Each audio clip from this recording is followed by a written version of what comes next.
तो नेक्स्ट हम डिस्कस कर रहे हैं चैप्टर नंबर 9 रे ऑप्टिक्स। तो अभी तक हमारे 5 चैप्टर्स कंप्लीट हो चुके हैं पूरी तरीके से। ईएम वेव्स मैंने आपको करा दिया, उसके बाद हमने डुअल नेचर देख लिया था, फिर एटम्स, न्यूक्लियाई और सेमीकंडक्टर्स। तो 5 चैप्टर्स 7 में से आपके पूरे कंप्लीट हो चुके हैं। आपका जो छठा चैप्टर है, 6th चैप्टर, वो कौन सा है आज? Ray optics. इसके बाद एक चैप्टर बचता है बस, कौन सा वाला? Wave optics. तो रे ऑप्टिक्स थोड़ा सा बड़ा चैप्टर है ना, इसमें काफ़ी सारी डेरिवेशंस भी है, तो समझना बहुत ज़रूरी है कैसी चीज़ें हो रही हैं। ठीक है, तो मैं बहुत आसानी से आपको बहुत ही सिंपल लैंग्वेज में समझाऊंगा कि कहाँ से किधर रे जा रही है, कैसे हम एंगल देख रहे हैं, कैसे हम फॉर्मूला लगा रहे हैं। ठीक है, तो शुरू करते हैं। अच्छा, एक और बात, नोट्स मैंने बहुत ही प्यारे नोट्स बनाए, देख सकते हैं आप, जैसे है ना, सब कुछ लिखा है बिल्कुल अच्छी अच्छी राइटिंग में। ये सारे जो नोट्स हैं ये आपको मिल जाएंगे टेलीग्राम चैनल पर। क्या नाम है उसका? @सिंह साहब केमिस्ट्री। डिस्क्रिप्शन में भी लिंक गिवन है, वहाँ से जाके भी आप सीधा उसको ज्वाइन कर सकते हो। तो वहाँ पर नोट्स जैसे ही क्लास खत्म होगी, नोट्स आपको वहाँ पर मिल जाएंगे। क्या बात समझ में आ गई? तो चलो स्टार्ट करते हैं रे ऑप्टिक्स। अच्छा, रे ऑप्टिक्स को स्टार्ट करने से पहले जो सीबीएसई ने इस बार रिड्यूस कर दिया, वो क्या रिड्यूस करा है? आपके जो रिफ्लेक्शन है और जो आपका मिरर फॉर्मूला होता है ना, मिरर के साथ जो रिफ्लेक्शन होता है, वो आपको क्या कर दिया है? हटा दिया सीबीएसई ने इस बार। तो हमको स्टार्ट करना है रिफ्रैक्शन से। बात समझ में आई? तो हम रिफ्लेक्शन के हिसाब से पढ़ रहे होंगे। चलो, सबसे पहले बात करते हैं रे ऑप्टिक्स। रे ऑप्टिक्स का मतलब है लाइट। रे गिरा रहे हैं हम, तो हम बेसिकली किसकी बात कर रहे हैं? लाइट की बात कर रहे हैं। तो लाइट हमें पता है क्या होती है?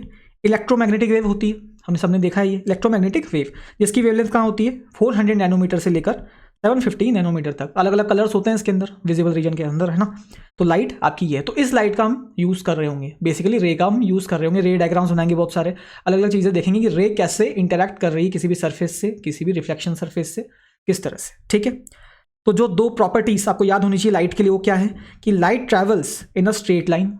लाइट हमेशा सीधी चलती है, ठीक है, ऐसे कर्व में नहीं चलती कभी भी, है ना। अभी हम इसकी बात कर रहे हैं, वेव नेचर की बात नहीं कर रहे हैं, अभी किसकी बात कर रहे हैं? लाइट की, सीधी, है ना। तो लाइट जो चलती है आपकी कैसे चलती है? बिल्कुल स्ट्रेट लाइन में चलती है। दूसरी जो आपकी कंडीशन है वो क्या है? दूसरी आपका जो फैक्ट है वो क्या है? जो स्पीड ऑफ लाइट होती है वैक्यूम के अंदर, वो कितनी होती है? 3 × 10⁸ मीटर पर सेकेंड। क्या बात समझ में आ गई? तो लाइट के बारे में थोड़ी सी इंफॉर्मेशन आपको दे दी है, क्या होता है बेसिकली। ठीक है, तो सबसे पहले देख रहे हैं हम रिफ्रैक्शन। मैं फिर से बता रहा हूँ, आपका रिफ्लेक्शन जो है वो सिलेबस में नहीं है। सीधा स्टार्ट किससे करना है? रिफ्रैक्शन से स्टार्ट करना है। अब देखो, मैंने आपको बताया कि जो लाइट होती है आपकी, वो कैसे चलती है? स्ट्रेट लाइन में चलती है, अभी हमने डिस्कस करा है। ठीक है, अब हो क्या रहा है? रिफ्लेक्शन के अंदर क्या होता था? ये फर्स्ट मीडियम है या दूसरा मीडियम है? ये होता क्या था रिफ्लेक्शन के अंदर?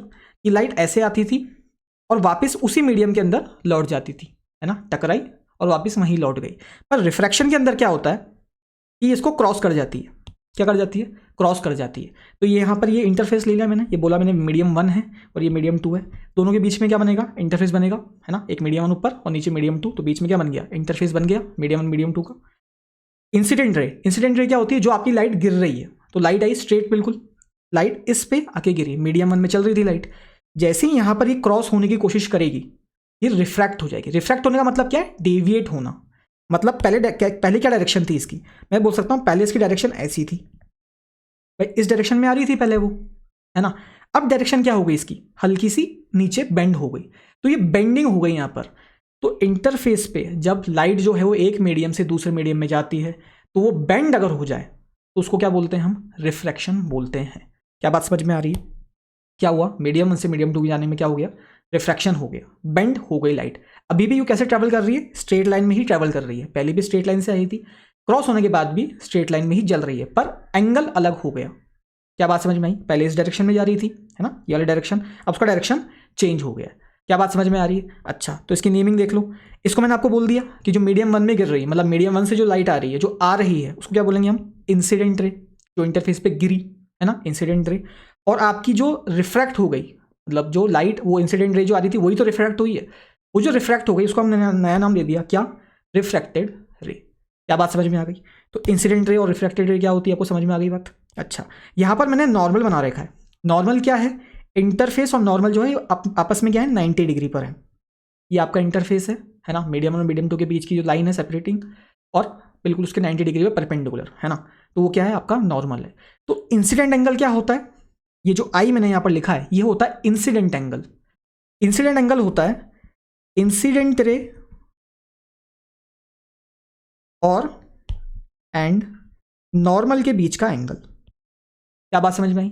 इंसिडेंट रे और नॉर्मल के बीच का एंगल को क्या बोलते हैं? आपका इंसिडेंट एंगल। बात समझ में आई? और इसी तरह से आपका जो नॉर्मल ये रहा, और रिफ्रैक्टेड रे आपकी ये रही। तो रिफ्रैक्टेड रे और नॉर्मल के बीच का जो एंगल होगा उसको क्या बोलेंगे हम? Refracted angle. क्या बोलेंगे? Refracted angle. क्या बात समझ में आई? इंसिडेंट एंगल क्या है और रिफ्रैक्टेड एंगल क्या है, बात समझ में आ गई। तो ये आपका बेसिक सा डायग्राम है रिफ्रैक्शन का। तो बेंडिंग हो रही है बेसिकली, ठीक है। तो यहाँ क्या बोला मैंने? इंसिडेंट एंगल क्या होता है? Between incident ray and normal. Refracted angle, refracted रे एंड नॉर्मल। क्या बात समझ में आ गई? तो ये आपका रिफ्रैक्शन है, ठीक है। अब लॉस देख लेते हैं। जैसे लॉस ऑफ रिफ्लेक्शन होते थे वैसे लॉस ऑफ रिफ्रैक्शन भी है। तो देखो अपने को सबसे पहला लॉ क्या नजर आ रहा है यहाँ पर कि आपकी जो इंसिडेंट रे है, आपकी जो रिफ्रैक्टेड रे है और आपकी जो नॉर्मल है वो एक ही प्लेन के अंदर लाई करते हैं। तो समझ में नहीं आ रहा? देखो बनाई तो रखा है मैंने।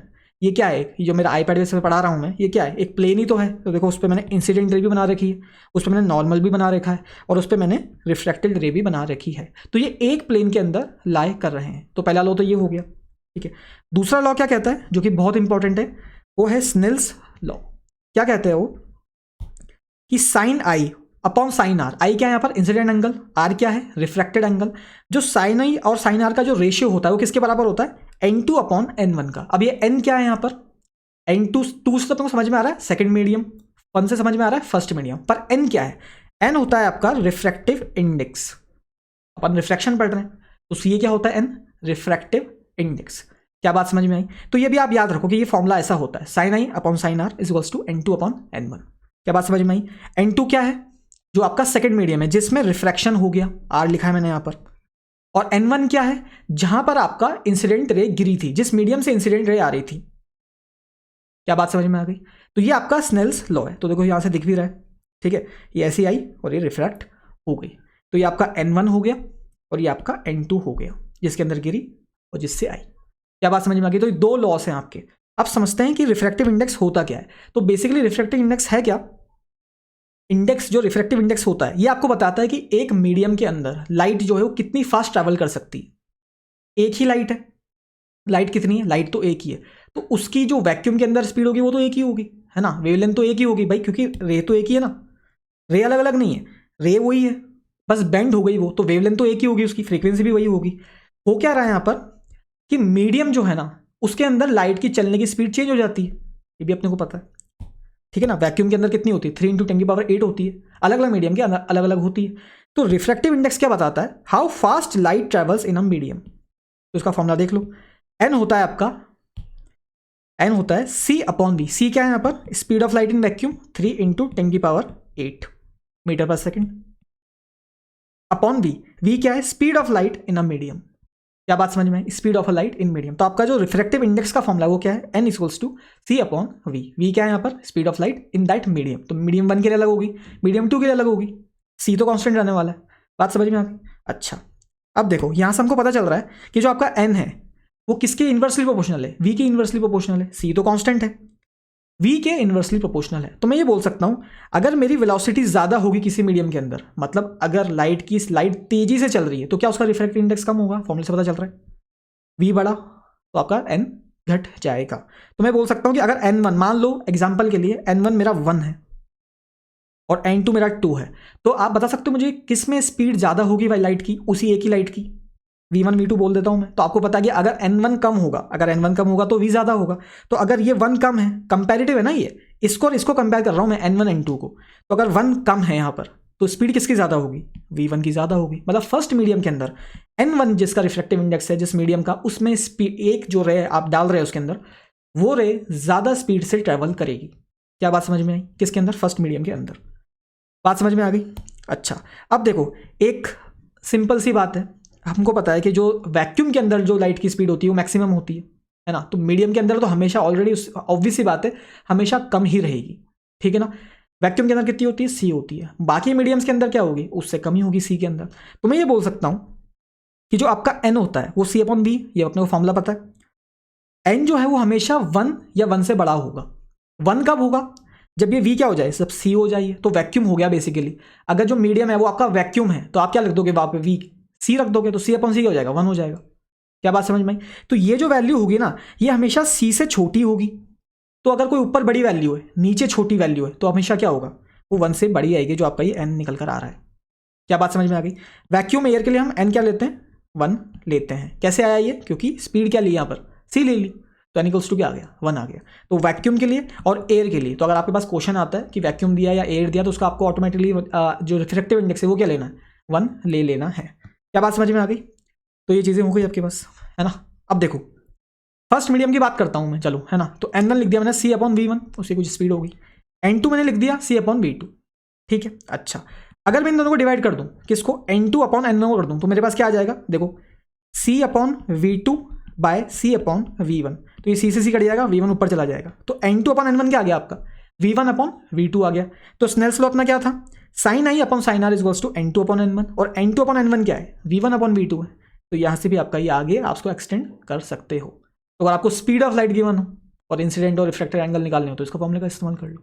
क्या बात समझ में आ गई? तो ये चीज़ें यहाँ से क्लियर होनी चाहिए, ठीक है।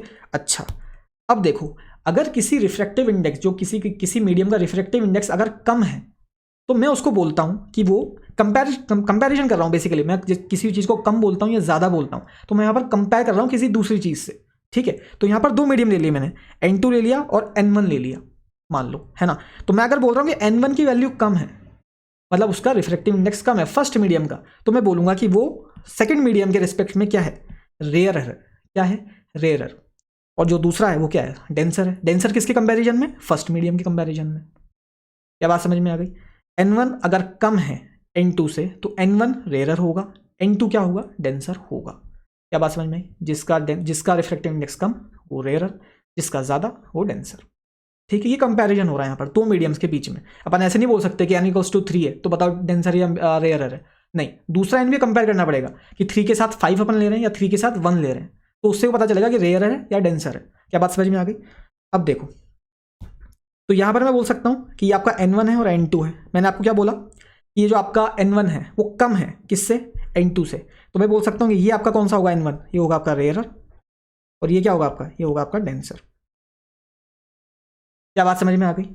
चलो, अब देखो नेक्स्ट पॉइंट, जो इंपॉर्टेंट पॉइंट है वो क्या है, एक मीडियम से दूसरे मीडियम के अंदर जा रही है, सेम लाइट जा रही है ना, लाइट तो सेम है।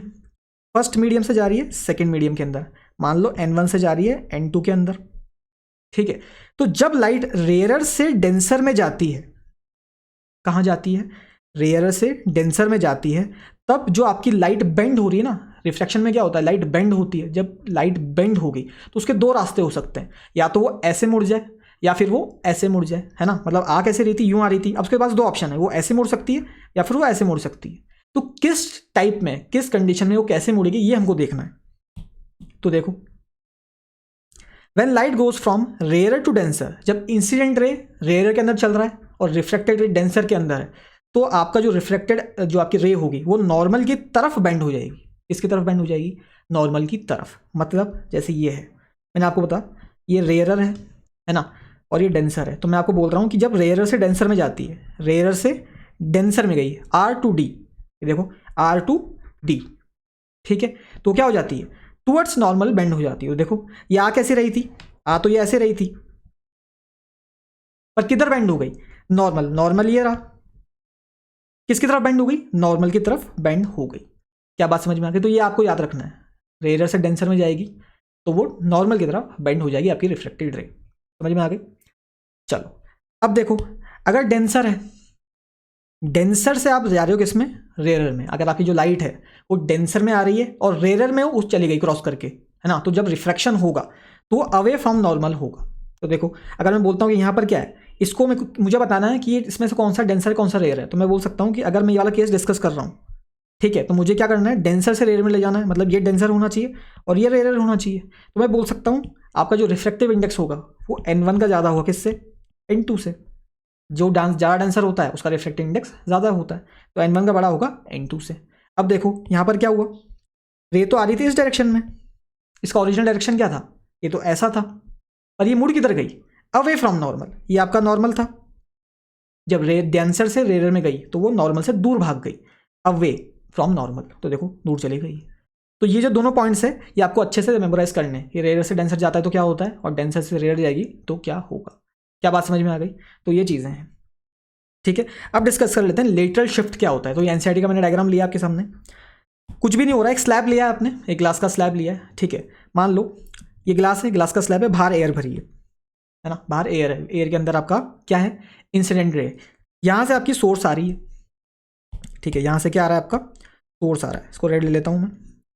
तो हो क्या रहा, सुनना ध्यान से, यहाँ पर दो जगह रिफ्लेक्शन हो रहा है। अब सुनना कैसे होगा, पहला रिफ्लेक्शन यहाँ हुआ, लाइट इस पर आके गिरी, तो फर्स्ट सरफेस तो ये है, यहाँ पे रिफ्लेक्शन होगा, होगा कि नहीं होगा, यहाँ पर रिफ्लेक्शन हुआ।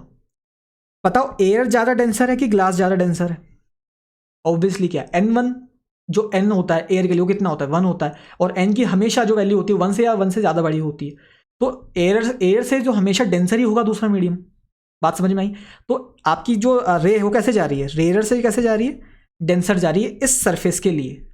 जब रेयर से डेंसर जाती है, रेयर से डेंसर जाती है तो कहाँ झुकती है आपकी रे, टुवर्ड्स नॉर्मल। तो मैं बोल सकता हूँ आपकी जो ओरिजिनल डायरेक्शन थी वो कैसी थी, इस टाइप से थी, ये आपकी ओरिजिनल डायरेक्शन थी, पर वो कहाँ जुड़ गई, नॉर्मल की तरफ। देखो ये नॉर्मल बना हुआ है, ये आपका नॉर्मल है, इधर बेंड हो गई, तो ऐसे चली गई आपकी।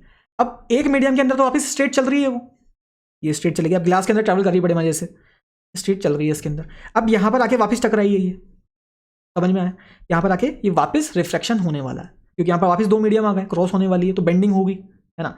अब देखो क्या हो रहा है, अब इस बार जा रहा है ये ग्लास से एयर में, मतलब मैं बोल सकता हूँ डेंसर से रेयर के अंदर। तो डेंसर से जब रेयर के अंदर जाता है तो क्या होता है, अवे फ्रॉम नॉर्मल। तो ओरिजिनल डायरेक्शन क्या थी, ओरिजिनल तो ये थी, कौन सी ओरिजिनल कैसी थी आपकी, ये वाली थी ओरिजिनल, है ना, ये थी तो ये ओरिजिनल। ओरिजिनल इसको बोलेंगे अपन अब, क्योंकि इस सरफेस के लिए ओरिजिनल रे कौन सी है, ये वाली है। तो ओरिजिनल डायरेक्शन तो क्या थी इसकी, ये थी। क्या हो गया ये, अवे फ्रॉम नॉर्मल। क्या बात समझ में आई, कैसे हुआ ये, ठीक है। अच्छा अब देखो, मैं यहां से बोल सकता हूं कि आपका जो ये है, ये जो आपकी डिस्प्लेसमेंट होगा ना, मतलब यहां से झुकी फिर इधर गई फिर इधर गई, ठीक है। तो यहां पर ये क्या होगी, शिफ्ट हो गई बेसिकली आपकी, इसको बोलते हैं लेटरल शिफ्ट। क्या बोलते हैं, लेटरल शिफ्ट।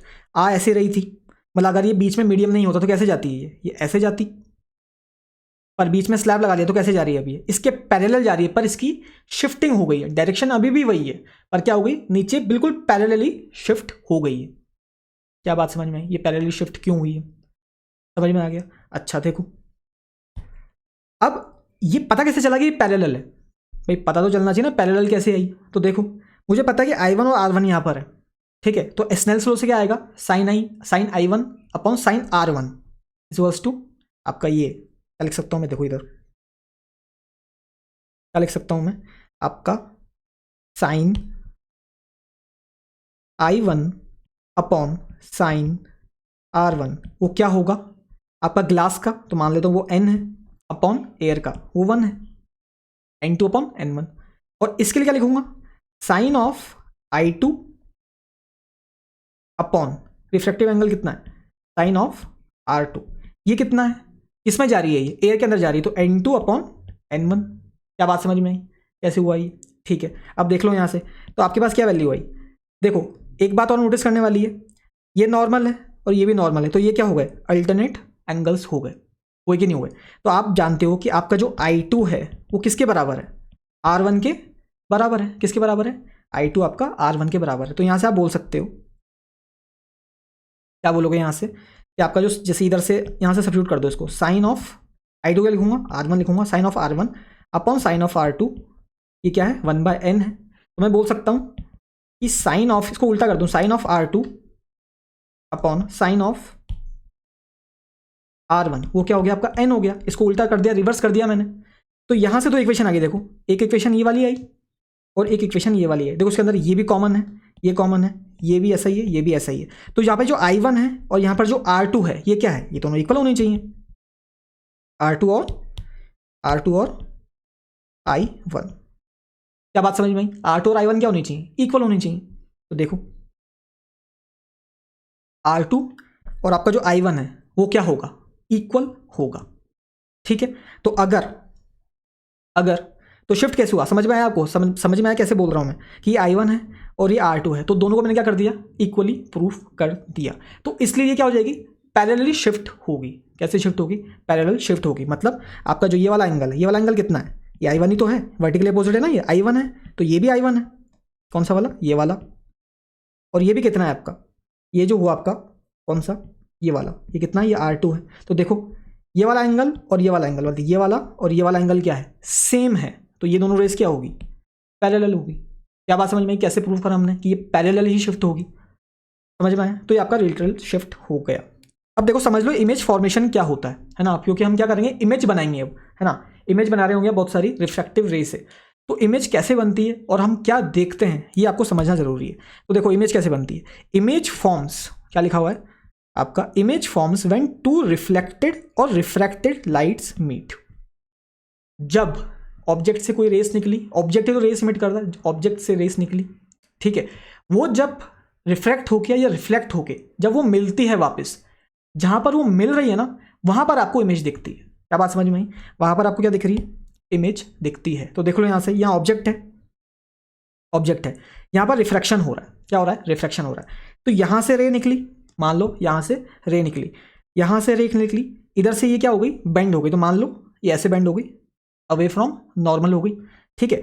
तो इस आइस को क्या दिखेगा, इसको यूं दिखेगा कि आपका जो इमेज आ रही है ना, जो आपकी रे आ रही है, इसको थोड़ी पता है रिफ्लेक्शन यहाँ पर हुआ है। आइस को तो लग रहा है कि ये रे कहाँ से आ रही है, ये वाली, ये यहाँ से आ रही है, कहाँ से, इस डायरेक्शन से आ रही है, इस डायरेक्शन से। कौन से डायरेक्शन से, इस डायरेक्शन से। इसको तो आइस को ये दिखेगा, पर एक्चुअली में क्या हो रहा है, ये यहाँ पर रिफ्लेक्ट होके ऐसे मुड़ गई थी।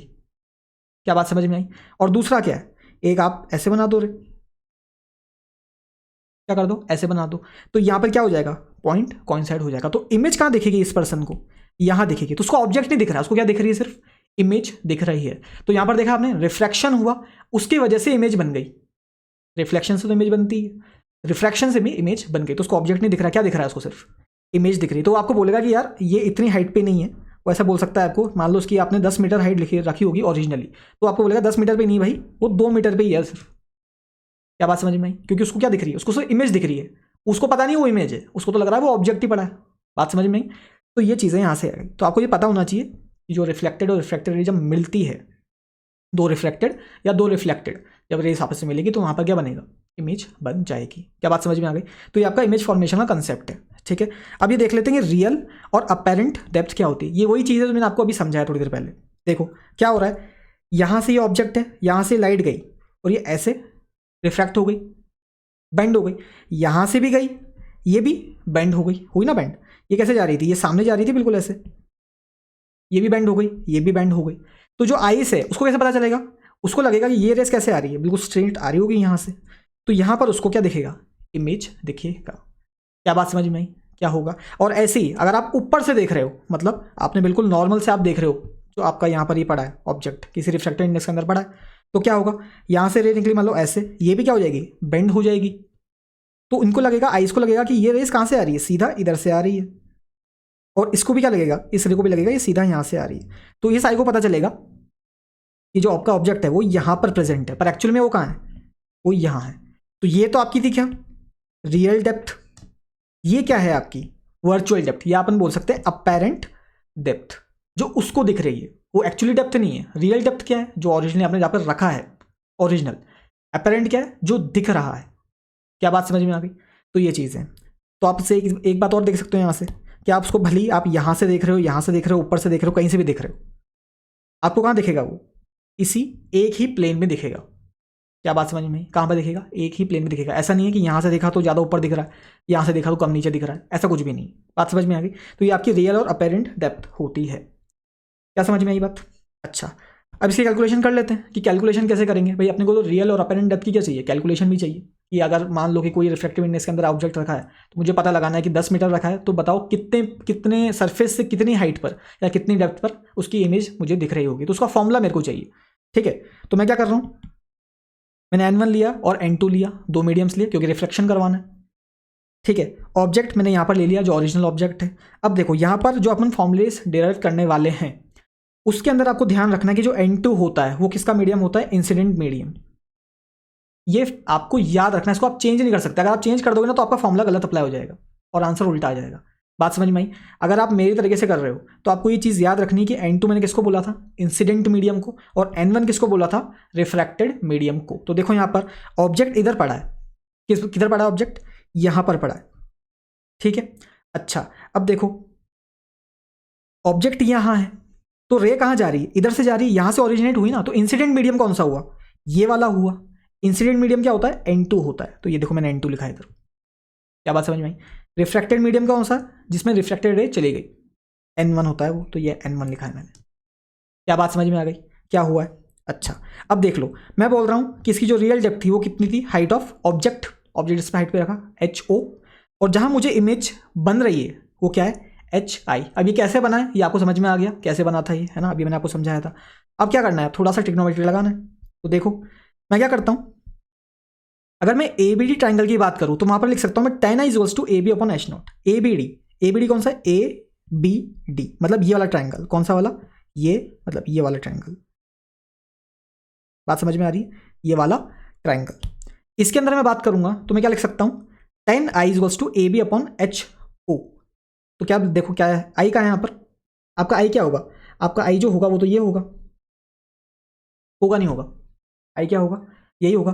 भाई आपकी जो इंसिडेंट रे वो कैसे गिर रही है, नॉर्मल है, तो ये आपका क्या होगा, नॉर्मल के साथ जो इंसिडेंट रे एंगल बना रही है वो क्या है, I है। और ऐसे ही आपका क्या है, ये आपका R है। तो मैं बोल सकता हूँ ये I है तो ये भी I है। क्या बात समझ में आई, ये I तो ये भी I, कौन सा वाला, ये वाला एंगल, ये वाला भी I। और ये अगर R है, कौन सा वाला, ये अगर R है, ये वाला, तो मैं ये कह सकता हूँ कि अगर ये आपका R है तो ये एंगल कितना है, ये देखो ये वाला, ये भी टोटल R है, क्या है, टोटल R है। तो सुनो, ABD की बात कर रहे थे अपन इस वाले ट्राइंगल की, तो उसमें tan I क्या होगा, आपका परपेंडिकुलर अपॉन बेस, कितना है बेस, HO, परपेंडिकुलर कितना है, AB बोल दिया मैंने, तो AB अपॉन बेस HO, समझ में आई। tan I AB upon base जो कि HO है। क्या बात समझ में आ गई।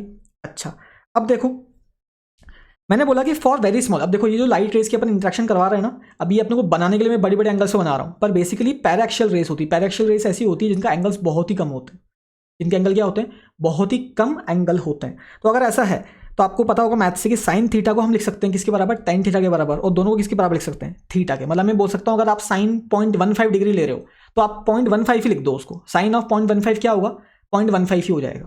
कहने का मतलब ये, तो sine of theta equals to tan of theta equals to theta. ये किस कंडीशन में होती है, जब बहुत ही छोटा एंगल है आपका, वेरी स्मॉल एंगल। ठीक है, तो मैं बोल सकता हूँ कि आपका tan I क्या हो जाएगा, जैसे tan थीटा थीटा था, tan I क्या हो जाएगा, आपका I हो जाएगा। तो I इक्वल्स टू मेरे पास इक्वेशन आ गई AB अपॉन HO। क्या बात समझ में आ गई। तो हमको ये समझ में आ गया कि जो आपका I होगा वो क्या होगा, AB अपॉन HO, मतलब हाइट ऑफ ऑब्जेक्ट। ठीक है, अब देखो मैं देखता हूँ ट्राइंगल ABC के अंदर क्या हो रहा है ना। तो देखो अगर मैं ABC कंसिडर करता हूँ तो मैं बोल सकता हूँ कि आपका ये रिफ्रैक्टेड एंगल है, क्या है ये, रिफ्रैक्टेड एंगल है, नॉर्मल और रिफ्रैक्टेड रे के साथ। अगर ये रिफ्रैक्टेड एंगल है तो क्या ये भी रिफ्रैक्टेड होगा, कौन सा वाला, ये वाला। देखो ये सीधा है, कैसे बनाता हूँ मैं, देखो ये वाला और ये वाला, ये R तो क्या ये भी R, बात समझ में आई, ये R तो ये भी R। अगर ये R तो देखो ये दोनों पैरेलल है, तो ये क्या हो जाएंगे, अल्टरनेट एंगल्स। तो ये भी आपका क्या हो गया, R हो गया। क्या बात समझ में आ गई। ये R तो ये भी R, कौन सा वाला, ये वाला, ये R तो ये भी R। क्या बात समझ में आई। अब देखो ये वाला एंगल R आ गया मेरे पास। अब ABC कौन सा है, ABC, तो देख लो यहाँ से ABC क्या है, tan R equals to AB upon HI। बिल्कुल सही बात है, R ये रहा, tan R perpendicular upon base AB perpendicular upon base HI। तो ये आ गया आपके पास AB अपॉन HI। और ऐसे हम लिख देंगे R भी क्योंकि छोटा है तो R tan R को क्या लिख दूंगा मैं, R लिख दूंगा AB अपॉन HI। क्या बात समझ में आ गई। अच्छा अब क्या लगाना है हमको, स्नेल्स लॉ लगाना है। भाई रिफ्लेक्शन हो रहा है तो स्नेल्स लॉ लगा देंगे, sine I upon sine R, यहाँ पर रिफ्लेक्शन हुआ यहाँ पर इस पॉइंट पर क्या लिखूंगा, second medium upon first medium. Second medium कौन सा था, N1 था, N2 मत लिख देना, क्या था N1, क्योंकि रिफ्रैक्टिव मीडियम होता था जो अपन ऊपर लिखते थे, तो उसलिए मैं लिखूंगा यहाँ पर N1। बात समझ में आई। और नीचे क्या लिखूंगा N2। आई का कौन सा मीडियम था, N2 वाला था, इसलिए इधर नीचे आया, और आर का कौन सा था, N1 था, इसलिए वो ऊपर आया। क्या बात समझ में आ गई। तो N1 अपॉन N2 ऐसे ही, क्योंकि साइन आई क्या हो जाएगा आपका, आई हो जाएगा यहाँ से, क्योंकि आई क्या है बहुत छोटा सा, साइन थीटा थीटा होता है, इसलिए साइन आई भी क्या हो जाएगा आपका, आई हो जाएगा। तो आई अपॉन आर, ऐसे साइन आर क्या हो जाएगा, आर हो जाएगा। तो आपके पास जो इक्वेशन आई वो क्या आ गई, N1 upon N2 equals to I upon R. क्या बात समझ में आई। अच्छा अब आई तो मैं निकाल चुका हूँ, आई क्या है देखो, A B upon H O, A B upon H O, I upon R, A B upon H I. A B upon H I equals to क्या है आपका, ये क्या लिख दिया मैंने यहाँ पर, हाँ ये आई आर लिख दिया ना, आई लिख दिया और ये नीचे आर लिख दिया, ये क्या आ जाएगा पास कट के, ये कट जाएंगे दोनों, आपके पास इक्वेशन क्या आ जाएगी H I upon H O, मतलब height of image upon height of object. तो N one upon N two आपके पास क्या आ गया, H I upon H naught, N one upon N two आपके पास आ गया H I upon H naught. अब इसकी जो कन्वेंशन है ना वो आपको बिल्कुल वैसे ही फॉलो करना है जैसे मैंने आपको बताया, एन टू क्या होता है इंसिडेंट मीडियम, एन वन क्या होता है रिफ्रैक्टेड मीडियम। क्या बात समझ में आई? ऐसे हम इसको कर रहे होंगे, आप कोई भी क्वेश्चन आ जाए इसमें आप पुट कर दो, आंसर निकल जाएगा।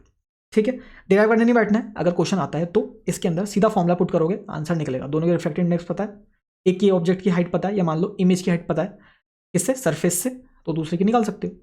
ठीक है, अब पढ़ते हैं हम इसी का नेक्स्ट टॉपिक, क्या, टोटल इंटरनल रिफ्लेक्शन। अब रिफ्लेक्शन कैसे आ गया यहाँ पर, हम तो रिफ्लेक्शन पढ़ रहे थे। तो बेसिकली यहाँ पर क्या हो रहा है कि जो टोटल इंटरनल रिफ्लेक्शन होता है वो होता है रिफ्लेक्शन विदाउट मिरर। हम जानते हैं कि रिफ्लेक्शन कहाँ से होता है, हमेशा मिरर से होता है, या वापस लौट जाए पीछे से वो। ठीक है, रिफ्रैक्शन के अंदर कैसे होगा, अब यहां पर होगा क्या कि रिफ्रैक्शन होगा बट उस सर्टेन केस के अंदर क्या हो जाएगा, रिफ्लेक्शन हो जाएगा, मतलब वो क्रॉस नहीं करेगी। तो सोचो यहां पर एक सेटअप बनाया मैंने आपके लिए, तो मान लो ये आपका रेयरर है और ये आपका डेंसर है। क्या है आपका रेयरर और ये डेंसर है। अब देखो, अच्छा यहां पर क्या है, मैंने यहां पर गलत किया, तो बेसिकली ये आपका रेयरर नहीं होगा, आपका जो सोर्स है ना वो ये है, यहां से लाइट आ रही है। ठीक है, तो ये आपका होता है डेंसर और ये होता है रेयर। पहले मैंने गलत लिख दिया था, रेयर नीचे कर दिया था। डेंसर मीडियम से आपकी रेयर मीडियम के अंदर क्या जा रही है, लाइट जा रही है। बात समझ में आई? डेंसर मीडियम से रेयर मीडियम के अंदर, तो कहाँ पे शिफ्ट होगी, अवे फ्रॉम नॉर्मल, जितने भी नॉर्मल है उनसे अवे शिफ्ट होगी, घूम गई ऐसे, ये भी वापस घूम गई। ठीक है, तो देखो ये जो लाइट निकल रही है ना ये घूमती जा रही है, तो जैसे जैसे मैं एंगल बढ़ाता जाऊंगा इंसिडेंट का वैसे वैसे आर भी बढ़ता जाएगा, रिफ्लेक्टेड एंगल भी बढ़ता जाएगा। तो ये ऐसे घूमी, थोड़ा सा और एंगल मैंने बढ़ाया, देखो एंगल आई इंक्रीज कर रहा हूँ ना मैं, यहाँ पर ये एंगल आई था मेरा, इसको मैंने और बढ़ा दिया, थोड़ा सा बड़ा कर दिया, तो ये और ज़्यादा घूम गई। और बड़ा कर दूंगा ना मैं, इतना बड़ा कर दूंगा मैं कि ये घूमते घूमते अवे जा रही है ना नॉर्मल से, नॉर्मल ये रहा अवे जा रही है, तो ये घूमते घूमते इतनी बैंड हो जाए कि ये इंटरफेस के साथ ही चली जाए। मतलब ये घूमती जा रही है, पहले इतनी घूमी फिर और घूम गई, अब क्या करा मैंने, इतना एंगल कर दिया, इंसिडेंट एंगल इतना कर दिया कि ये इसके साथ ही बिल्कुल पैरेलल चली गई, किसके साथ, इंटरफेस के साथ। इस इंसिडेंट एंगल को हम बोलते हैं क्रिटिकल एंगल, जिसको हम रिप्रेजेंट करते हैं सी से। क्या बात समझ में आई, क्या मतलब है? तो आपका यहां पर रिफ्रैक्टेड एंगल क्या हुआ, आर क्या हो गया यहां पर आपका 90 डिग्री हो गया। देखो रिफ्रैक्टेड एंगल कैसे, ये आपकी रिफ्रैक्टेड रे थी जो बिल्कुल कैसे चलेगी, पैरेलल चलेगी इंटरफेस के, और ये आपका नॉर्मल और रिफ्रैक्टेड एंगल की, रिफ्रैक्टेड रे के बीच में जो एंगल बनता है वो क्या होता है आपका, रिफ्रैक्टेड एंगल होता है, 90 डिग्री है। तो आपका जो आर आया इस बार रिफ्रैक्टेड एंगल वो क्या है, 90 डिग्री है। तो क्रिटिकल एंगल पे जब आप किसी रे को गिराते हो, है ना, डेंसर से रेयर में जा रही है, क्रिटिकल एंगल पे आपने गिराया, इंसिडेंट कराया, तो वो क्या हो जाएगी, बिल्कुल पैरेलली उसके चली जाएगी। अब सोचो अगर मैं और ज़्यादा इंक्रीज कर दूं, मतलब अगर मैं आई से भी, अगर मैं सी से जो क्रिटिकल एंगल है उससे भी ज़्यादा कर दूं एंगल को, इंसिडेंट एंगल को, तो क्या ये और मुड़ना चाहेगी, बिल्कुल और मुड़ जाएगी। तो इस केस में क्या होता है, ये बिल्कुल रिफ्लेक्ट हो जाती है, यहाँ ऐसा फेनोमेना होता है कि जैसे रिफ्लेक्ट हो रही है लाइट, तो क्या होगा, ये बिल्कुल ऐसे चली जाएगी। तो यहाँ पर मान लो ये I1 लिया मैंने, I1 क्या है, आई आपकी सी से बड़ा है, I1 जो है वो आपका सी से बड़ा है, तो यहाँ पर क्या हो जाएगा, रिफ्लेक्शन हो जाएगा। क्या हो जाएगा, रिफ्लेक्शन। मतलब आपकी जो मीडियम, जो आपकी जो लाइट ऑफ रे थी वो डेंसर से रेयर में जाना चाहती थी, पर वो इतनी मुड़ गई कि वो डेंसर में जा आ रही थी, डेंसर में क्या थी, इंसिडेंट थी, वापस वो डेंसर में ही चली गई, मतलब रेयर में वो घुसी ही नहीं। तो उसको क्या बोलते हैं हम, आपका रिफ्लेक्शन बोलते हैं। रिफ्लेक्शन क्या बोलते हैं, रिफ्लेक्शन कब होता है, जब एक मीडियम से दूसरे मीडियम में जा रही है। यहाँ पर देखो ये एक ही मीडियम से आ रही थी, उसी मीडियम में वापस लौट गई, तो ये क्या हो गया आपका रिफ्लेक्शन। और रिफ्लेक्शन का लॉ आपको याद है, I1 इक्वल्स टू क्या हो जाएगा आपका, R हो जाएगा। क्या बात समझ में आ गई? तो ये चीज़ है, तो इसको बोलते हैं हम total internal reflection. Critical angle से ज़्यादा करना पड़ेगा। इसकी कंडीशंस क्या क्या होती है, पहली बात तो ये डेंसर से रेयर में ही पॉसिबल है। क्यों? क्योंकि डेंसर से जब रेयर में जाएगी जब ही तो वो बैंड होगी अवे फ्रॉम द नॉर्मल। मुझे क्या करना है, मुझे तो ऐसे घुमाना है उसको, है ना। अगर वो रेयर से, अगर वो रेयर से डेंसर में जाएगी तो कैसे, इधर घूम जाएगी, घूमेगी नहीं घूमेगी, इधर घूम जाएगी, पर मुझे तो वापस अंदर लेके आना है उसको, इस साइड घुमाना है। तो डेंसर से रेयर के अंदर ही आपका TIR होता है। तो पहली कंडीशन तो ये हो गई TIR की। दूसरी कंडीशन क्या है, आपका जो क्रिटिकल एंगल है, समझ में आ गया क्रिटिकल एंगल क्या था। क्रिटिकल एंगल से आपके जो आई है, जो इंसिडेंट एंगल आप करा रहे हो वो ज़्यादा होना चाहिए, तभी जाके क्या होगा, टोटल इंटरनल रिफ्लेक्शन होगा। क्या बात समझ में आ रही है? तो ये चीज़ें हो गई, ठीक है। अब देख लो, आई सी अगर मुझे निकालना हो तो मैं क्या करूँगा, साइन सी अपॉन साइन 90। सी क्या है यहाँ पर, इंसिडेंट एंगल, आई सी जो था ये रहा ना, आई सी क्या है, ये आई सी है, इंसिडेंट एंगल जिसको मैं क्या बोल रहा हूँ, सी बोल रहा हूँ, क्रिटिकल एंगल। तो साइन सी अपॉन साइन 90, साइन 90 क्यों है ये, क्योंकि रिफ्लेक्टेड एंगल क्या था, 90 डिग्री था, तो 90 डिग्री दिया। अब बताओ, अगर मान लो ये आपका रेयर एंगल, रेयर वाला क्या है, ये 1 है, मतलब एयर है, या कुछ भी N2 भी मान सकते हो आप, ऐसी बात नहीं है, पर ये मान लो 1 है, क्योंकि मैं रेयर क्यों ले रहा हूँ, क्योंकि एयर से नीचे तो कुछ होता ही नहीं, एयर वैक्यूम से, एयर वैक्यूम क्या होता है, 1 होता है, तो उससे नीचे तो रिफ्लेक्टिव आपका रेयर होता ही नहीं कोई मीडियम। तो मैंने 1 ले लिया मान लो उसको, तो 1 अपॉन एन, एन क्या है, इस मीडियम, ये जो डेंसर है इसका रिफ्रैक्टिव इंडेक्स, जिसमें जा रही है, किसमें जा रही है, रिफ्रैक्टिव 1 के अंदर जा रही है, तो 1 अपॉन एन। इधर ले जाना इसको, साइन को, साइन इनवर्स 1/n आ जाएगा, तो आपके पास सी की वैल्यू निकल कर आ जाएगी। समझ में आ गई। तो किसी भी मीडियम के लिए, कोई भी मीडियम के लिए अगर आपको क्या करना है, क्रिटिकल एंगल निकालना है, तो क्या करोगे, साइन इनवर्स ऑफ 1/n। और अगर कोई दूसरा रिफ्रैक्टिव इंडेक्स वहाँ पर गिवन है एयर के अलावा, ठीक है, तो वहाँ पर क्या हो जाएगा, यहाँ पे N2 हो जाएगा, नीचे N1 हो जाएगा। क्या बात समझ में आ गई। तो ऐसी चीज़ें हो रही होगी, ठीक है। अब देखो नेक्स्ट आ जाते हैं हम, रिफ्रैक्शन बाय स्फेरिकल सरफेस। अभी तो हम क्या देख रहे थे, एक प्लेन सरफेस था, वहां से लाइट आ रही थी और ऐसे मुड़ रही थी या इधर मुड़ रही थी, बेंड हो रही थी, तो ये प्लेन सरफेस था। अब हम क्या कर रहे हैं, आपका जो स्फेरिकल सरफेस को यूज कर रहे हैं, तो सरफेस तो सरफेस है, वहां से भी क्या होगा, रिफ्रैक्शन होगा, ठीक है। तो देख लो, यहां से लाइट आई सीधी, अभी तो मान लो लाइट सीधी आ रही है, तो यहां पर ये क्या है, आपका मीडियम चेंज हो गया है यहाँ पर, है ना, ये मीडियम चेंज हुआ तो क्या होगा, ये आपका N1 मान लो, ये आपका N2 मान लो, तो जैसे मीडियम चेंज हुआ क्या हो जाएगा, रिफ्रैक्शन हो जाएगा, तो ये बेंड हो गई वापस, ठीक है। अब यहाँ पर जो आपके साइन कन्वेंशन है ना, वो आपको याद करने जरूरी है। साइन कन्वेंशन अपन कैसे लेते हैं हमेशा, जिस भी डायरेक्शन में आपकी इंसिडेंट रे है ना, उसकी डायरेक्शन में जितनी जितनी प्रॉपर्टीज है, प्रॉपर्टीज मतलब आपका जो यू है, यू क्या होता है, ऑब्जेक्ट, मतलब ये आपका मान लो यहाँ पर ऑब्जेक्ट है, तो ये जो होगी, यहाँ से गिनेंगे अपन इधर से इंटरफेस से, तो ये आपका जो होगा ये यू होगा, ठीक है। तो यू हो गया, वी क्या हो गया, वी आपकी इमेज हो गई, आपकी इमेज की कितनी इमेज, कितने डिस्टेंस पे इमेज बन रही है ना, और आर क्या हो गया, क्योंकि ये स्फेरिकल सरफेस है तो इसका रेडियस ऑफ कर्वेचर। बात समझ में आई।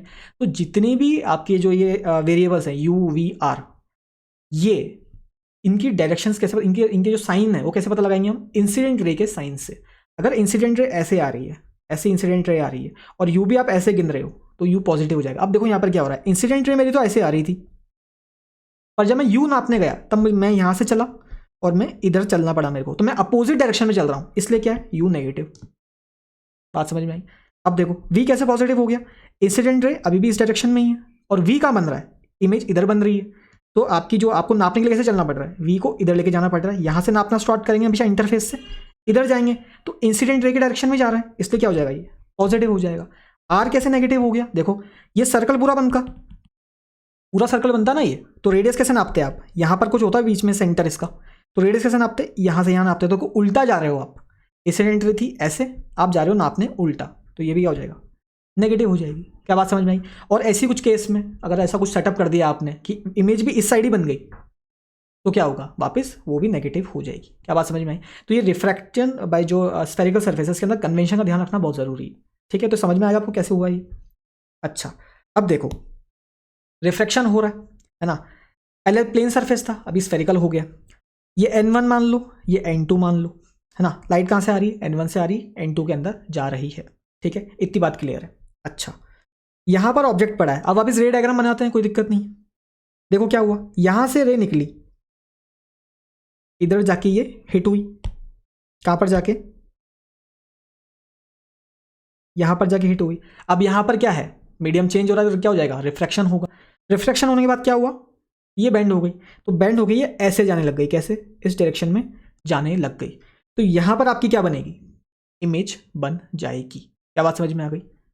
एक तो सीधी निकल रही है, देखो इमेज कैसे बनती है, दो रेस से बनती ना, तो ऑब्जेक्ट से दो रेस निकाल ली मैंने, एक ये वाली निकाली, एक ऊपर जो जा रही थी ये वाली, और एक ये वाली निकाल ली। तो देखो एक तो यहां पर आके ये बेंड हुई इधर, और एक ये सीधी चली गई, यहां पर कुछ रिफ्रैक्शन होगा क्या, यहां तो क्या हो रहा है, देखो ऐसा, ये बिल्कुल स्ट्रेट जा रही है यहाँ पे 90 डिग्री पे, तो क्या हुआ, रिफ्रैक्शन हुआ, कुछ जैसे आई है बिल्कुल वैसे निकल जाएगी सीधा सीधा। तो ये ऐसे गई थी, यहाँ पर आई और ये सीधी चली गई, तो दो रेस यहाँ पर मीट हुई, तो यहाँ पर क्या बन जाएगी, इमेज बन जाएगी। क्या बात समझ में आ गई। तो ये आपका स्केमेटिक है, मतलब कैसे रिफ्रैक्शन हो रहा है कहाँ पर, स्फेरिकल सरफेस पे, कैसे इमेज आपकी बन रही है। क्या बात समझ में आ गई? 2 रेस अपने ने निकाल के इमेज बना ली है 2 रेस से, ठीक है। अब देखो मैं नेमिंग कर देता हूँ, यहाँ पर मुझे फॉर्मुलास निकालना है, तो मैं बोल देता हूँ ये वाला आपका अल्फा है, कौन सा, ये आपका अल्फा है, इसको मैंने बीटा बोल दिया, इस ये पॉइंट की सारी नेमिंग कर दी मैंने बेसिकली, है ना। तो मैं बोल सकता हूँ जो मेरा पास आई है, आई क्या है, इंसिडेंट एंगल, ये रहा आई, नॉर्मल और इंसिडेंट रे के बीच का, आई मेरा किसके बराबर होगा, अल्फा प्लस बीटा के बराबर होगा। कैसे अल्फा प्लस बीटा के बराबर होगा, देखो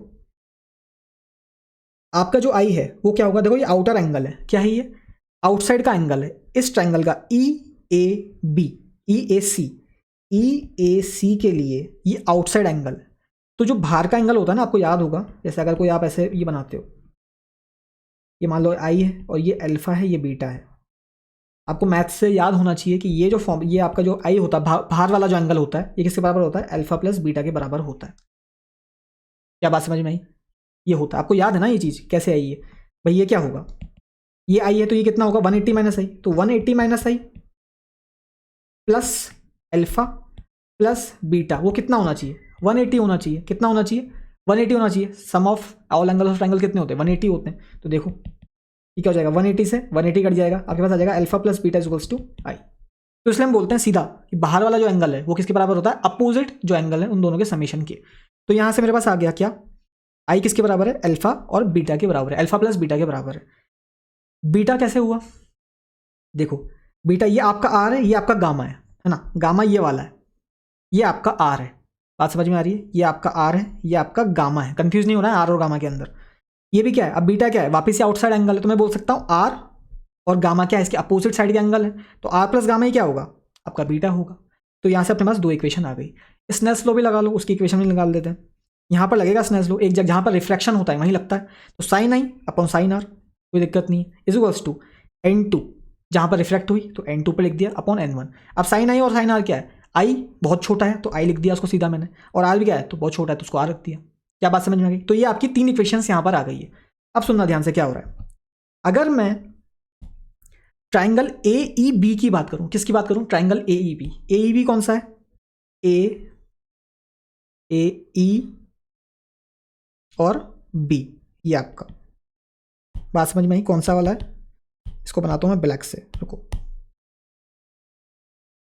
ये वाला, ये ए ई बी यही है। इसके अंदर वो क्या बोल रहा है, ये 10 अल्फा होगा, उसको मैं क्या लिख दूंगा, सीधा अल्फा ही लिख दूंगा, 10 अल्फा, क्योंकि बहुत छोटे छोटे एंगल्स है, सारे एंगल्स बहुत छोटे छोटे होते हैं, तो अल्फा लिख दूंगा।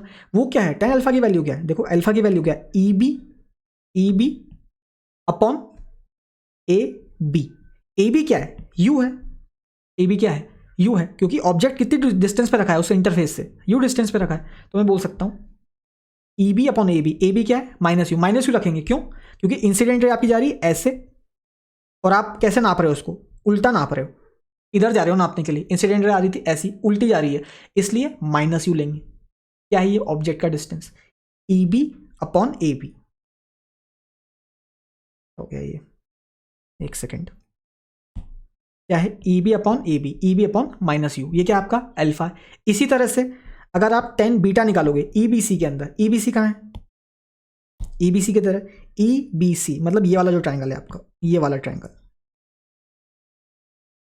ये वाला जो ट्राइंगल है आपका, इसके अंदर 10 बीटा क्या है, E B upon M C, है ना, E B upon B C, M नहीं है ये बी सी। क्या बात समझ में, ई बी अपॉन क्या होगा, बी सी होगा, है ना, क्योंकि वो क्या होता है perpendicular upon base, E B upon B C. देखो ई बी तो वही है, बी सी क्या है,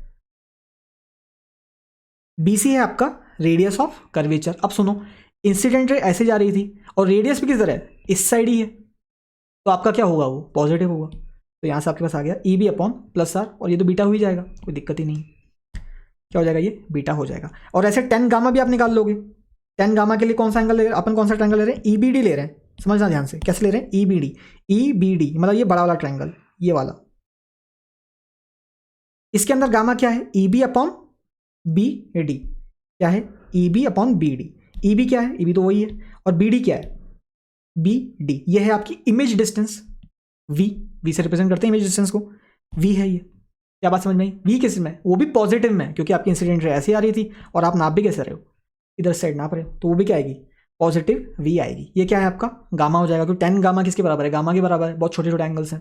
तो आपके पास ये इक्वेशंस और आ गई, ठीक है। अच्छा, जो सबसे पहले आपने इक्वेशंस निकाली थी वो क्या निकाली थी, ये निकाली थी ये वाली, कौन सी, I equals to alpha plus beta और beta equals to R plus gamma. तो यहाँ से आर आ गया आपके पास बीटा माइनस गामा, ये इक्वेशन भी अपने निकाल ली थी। अच्छा, यहाँ से अगर मैं देखूँ तो n2 upon n1 equals to I upon R है, तो मैं बोल सकता हूँ कि n2 into R equals to n1 into I. अच्छा, n2 क्या है, n2 इंटू आर, आर ये रहा,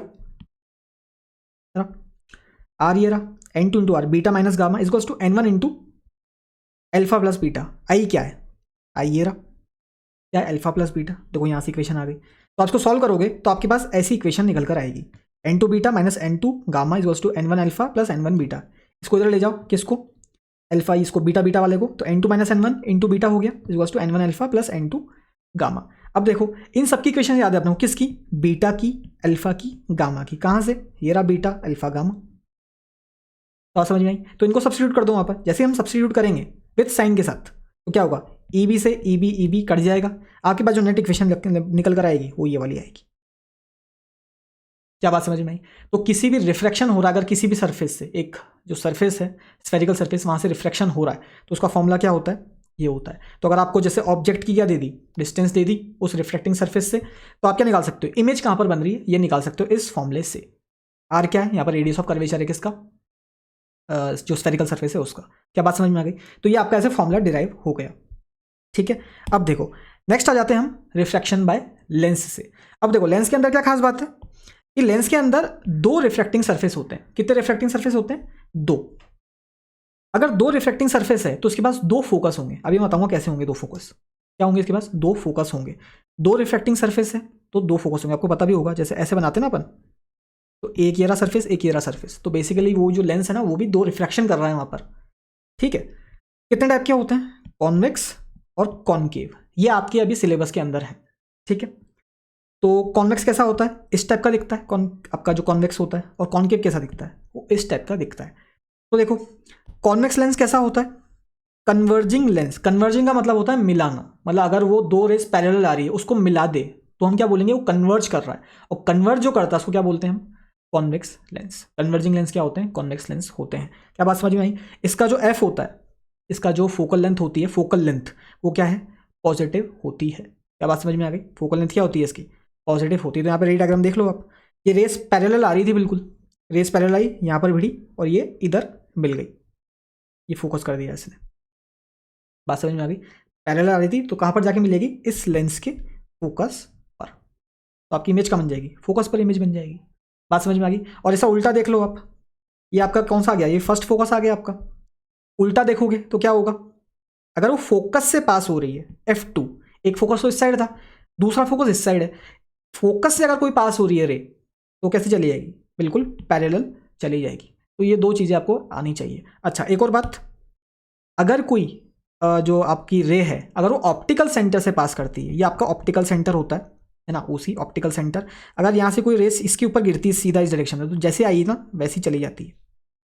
समझ में आ गई बात। ऑप्टिकल सेंटर से जैसी जाएगी बिल्कुल वैसी आ जाएगी। तो मान लो आपकी जो रे है वो यहाँ से आई, सीधा इधर से आई, वो ऐसे गई, कैसे आई, इस टाइप से, यहाँ से ऐसे इधर से आई, बिल्कुल पैरेलल आई इसके यहाँ से, तो जैसी आई थी बिल्कुल वैसे निकल जाएगी। कहाँ से निकल रही है, ऑप्टिकल सेंटर से निकल रही है। क्या बात समझ में आई, ऑप्टिकल सेंटर से निकल रही है। तो यहाँ अगर मैं ऑब्जेक्ट बनाना चाहूँ और इमेज बनाना चाहूँगा तो मैं कैसे बनाऊंगा, एक रे सीधा निकालूंगा तो सीधी पास हो जाएगी, और एक रे मैंने रिफ्लेक्ट करा दी यहाँ से उल्टी निकाल के। क्या बात समझ में आई। तो यहाँ पर आपकी जो इमेज बनेगी कहाँ पर बनेगी, इन्फिनिटी पे बनेगी, क्योंकि ये दोनों जो इमेज जो आपकी दोनों रेस हैं वो कॉन्साइड कर ही नहीं रही है, और इमेज करने के लिए तो क्या होता है, मिलना जरूरी होता है।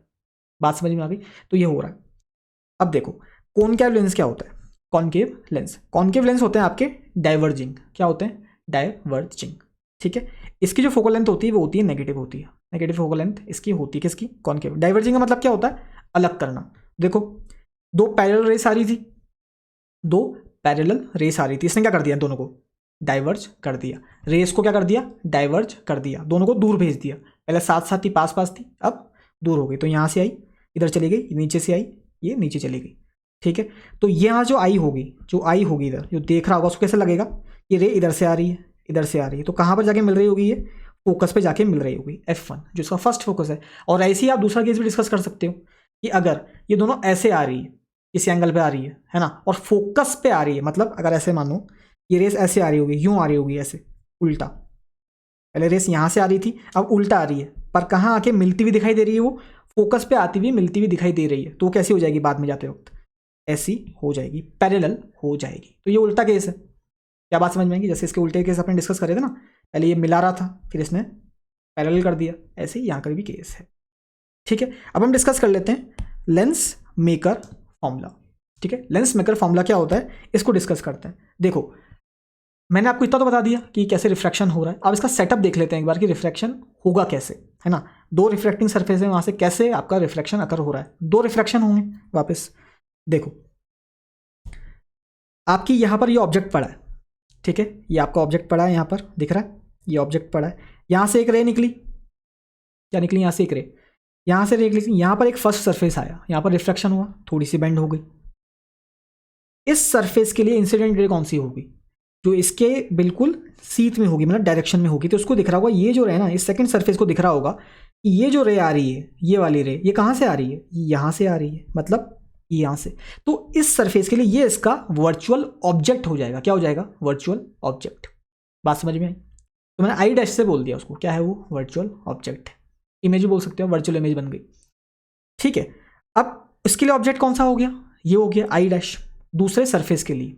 बात समझ में? दूसरे सरफेस के लिए क्या हो गया, आपके जो ऑब्जेक्ट है वो ये आई डैश हो गया। फिर यहाँ से आपका क्या होगा, दूसरा रिफ्रैक्शन होगा, तो वापस मुड़ गई, वो क्या हो गई, वापस मुड़ गई, तो ये नीचे मुड़ गई, तो यहाँ पर आके आई। और एक तो मैं सीधे निकाल सकता हूँ यहाँ से, ऐसी एक रे तो मैं सीधे निकाल दूंगा यहाँ से, तो यहाँ पर आके ये मिल जाएगी। तो यहाँ पर आपकी फाइनली क्या बन जाएगी, इमेज बन जाएगी। तो यहाँ पर मैंने नेमिंग कैसे करी है, देखो, यू क्या है, आपकी जो ऑब्जेक्ट डिस्टेंस है, ठीक है, और वी डैश क्या है, जो आपका वर्चुअल ऑब्जेक्ट बना था ना, उसकी डिस्टेंस मैंने क्या मानी है, वी डैश। और आपका जो फाइनल इमेज बनी है, फाइनल इमेज पूरे उससे पास होने के बाद, उसकी मैंने क्या डिस्टेंस मानी है, वी मानी है। क्या बात समझ में आई? अब देखते हैं इसका हो रहा है। ये आपका फर्स्ट रिफ्रैक्टिंग सरफेस था, तो मैंने बोला ये R1 है, इसका रेडियस ऑफ कर्वेचर होगा। सेकंड रिफ्रैक्टिव सरफेस का क्या होगा, R2 होगा, रेडियस ऑफ कर्वेचर। अब सुनो हो क्या रहा है। फॉर्मूला मैंने देखा था कि एक रिफ्रैक्टिंग सरफेस से जब रिफ्रैक्शन होता है तो उसका फॉर्मूला क्या होता है, N2/V - N1/U = N2 - N1/R। ये देखा था, ये रहा, है ना, ये देखा। तो यहाँ पर क्या हो रहा है, दो बार फॉर्मूला लगा दूंगा बेसिकली मैं, और क्या करना है। ठीक है, तो देखो, फर्स्ट सरफेस के लिए मैंने फॉर्मूला लगाया N2/V डैश। वी डैश को करा यहाँ पर, क्योंकि वी मेरी क्या है, वर्चुअल ऑब्जेक्ट है। क्या है मेरा, वर्चुअल इमेज। ये इमेज बनी थी ना वर्चुअल इमेज, तो बेसिकली इमेज क्या हुई आपकी, ये वाली हुई। तो मैं बोल सकता हूँ ये वी डैश कितनी दूरी पे है, वी डैश पे। देखो रे जा रही है ऐसे, ठीक है, तो आप क्या करोगे, N2/V डैश, बात समझ में, - N1/U, N1/U जो ऑब्जेक्ट डिस्टेंस है, इसको क्या हो जाएगा, N2 - N1/R1, क्योंकि R1 पे क्या हो रहा है, रिफ्रैक्शन हो रहा है। ये आपकी फर्स्ट सरफेस के लिए हो गया। सेकंड सरफेस के लिए क्या होगा, सेकंड सरफेस के लिए क्या होगा, देखो, सेकंड सरफेस के लिए क्या हो रहा है कि अब वो जा रहा है N1 आपका N2 से N1 में। कहाँ जा रहा है, N2 से N1 में। पहले जा रहा था N1 से N2 में जा रहा था। एयर से कहाँ जा रहा था, मतलब एयर से, एयर मान लो, एयर से कहाँ जा रहा था, लेंस के अंदर जा रहा था, तो लेंस का कुछ रिफ्रैक्टिव इंडेक्स होगा। तो पहले N1 से N2 जा रहा था, अब कहाँ जा रहा है, N2 से N1। तो क्या होगा, ये N1 बन जाएगा अभी, क्योंकि N2 क्या होता था, जो रिफ्रैक्टिव आपका जो आपका रिफ्रैक्टेड मीडियम है। तो रिफ्रैक्टिव मीडियम क्या है, यहाँ पर वापस N1 में आ गया ना, भारी है, तो रिफ्रैक्टेड मीडियम कौन सा हुआ, N1 हुआ। तो यहाँ पर आप लिखोगे N1/V, क्योंकि इमेज कौन सी बन रही है, ये V बन रही है, फाइनल इमेज जो ये सरफेस बना रहा है। तो N1/V - N2/V डैश। इसके लिए ऑब्जेक्ट क्या था, ये ऑब्जेक्ट था। इसको लग रहा था कि यहाँ से रे आ रही है। क्या बात समझ में, यहाँ से क्या आ रही है, रे आ रही है। तो यहाँ से रे अगर आ रही है तो इसका डिस्टेंस कितना है, V डैश है, तो यहाँ से V डैश आ गया, = N1 - N2/R। क्या बात समझ में, N1 - N2/R। अब इन दोनों को आप जोड़ दोगे ना, फर्स्ट इक्वेशन और सेकंड इक्वेशन को, तो आपके पास आंसर आ जाएगा ये। क्या बात समझ में आ गई, ये आपके पास फाइनल आंसर आ जाएगा। अब देखो, मुझे पता है कि अगर ऑब्जेक्ट मेरा इन्फिनिटी पे है, क्या है ऑब्जेक्ट, अगर मेरा इन्फिनिटी पे है, ये मेरा कॉन्वेक्स लेंस है, अगर मेरा ऑब्जेक्ट इन्फिनिटी पे है, मतलब क्या, ऐसा केस है, ये इन्फिनिटी से आ रही है रेस, है ना, तो ये क्या कर रहा है, फोकस पे जाके मिल रही है, मतलब मेरी इमेज किस पे बन रही है, फोकस पे बन रही है। तो यू मेरा क्या है, इन्फिनिटी है और इमेज कहाँ बन रही है, फोकस पे बन रही है। तो मैं बोल सकता हूँ इस फॉर्मूले के अंदर अगर मैं यू को क्या डाल दूँ, इन्फिनिटी डाल दूँ, और वी को क्या डाल दूँ, मैं फोकस डाल दूँ, क्योंकि इन्फिनिटी भी जब होगा आपका ऑब्जेक्ट, जब जब आपका जो इमेज बनेगी वो कहाँ बनेगी, फोकस पे बनेगी, तो वी क्या होगी आपकी, एफ हो जाएगी, फोकल लेंथ। ये क्या है आपकी, ये फोकल लेंथ ही तो है, ये आपकी क्या हो जाएगी, फोकल लेंथ हो जाएगी। देखो क्या लिख दिया अपन ने, 1/v क्या हो गया, फोकल लेंथ होगी, u क्या हो गया, आपने इन्फिनिटी डाल दिया, इन्फिनिटी पे फोकल लेंथ पे आपकी, फोकस पे आपकी इमेज बन रही है, equals to n2 - n1 upon 1/r1 - 1/r2। इसको आप सॉल्व करोगे तो आपके पास आंसर निकल कर आएगा ये। यही होता है आपका लेंस मेकर फॉर्मूला। ठीक है, जो फाइनल आपका आंसर है वो क्या है, लेंस मेकर फॉर्मूला। तो n1 आपको पता है, n2 आपको पता है, अब इससे आपको लेंस बनाना है तो आप क्या कर सकते हो, फोकल लेंथ उसकी निकाल सकते हो, इसमें कितने टाइप का बनेगा। बात समझ में आई। अच्छा अब देखो यहाँ से ये इक्वेशन आ जाती है, जो लेंस फॉर्मूला होता है ना, लेंस फॉर्मूला आपको याद है 1/v - 1/u। ठीक है ना, लेंस के एक कोई ऑब्जेक्ट गिवन है आपको, उसकी फोकल लेंथ गिवन है, उसका ऑब्जेक्ट कहाँ पर प्लेस्ड है वो भी गिवन है, तो इमेज कहाँ बनेगी आप लेंस फॉर्मूले से निकाल सकते हो। सबको इक्वेशन याद होती है बहुत पहले से, 1/f = 1/v - 1/u। ये कहाँ से आई, सुनो, लेंस मेकर फॉर्मूला से आई है, n2 - n1 upon into 1/r1 - 1/r2। अभी अपन ने कुछ देखा था, क्या देखा था, ये देखो n2 - n1 into 1/r1 - 1/r2, ये लिखा हुआ है यहाँ पर।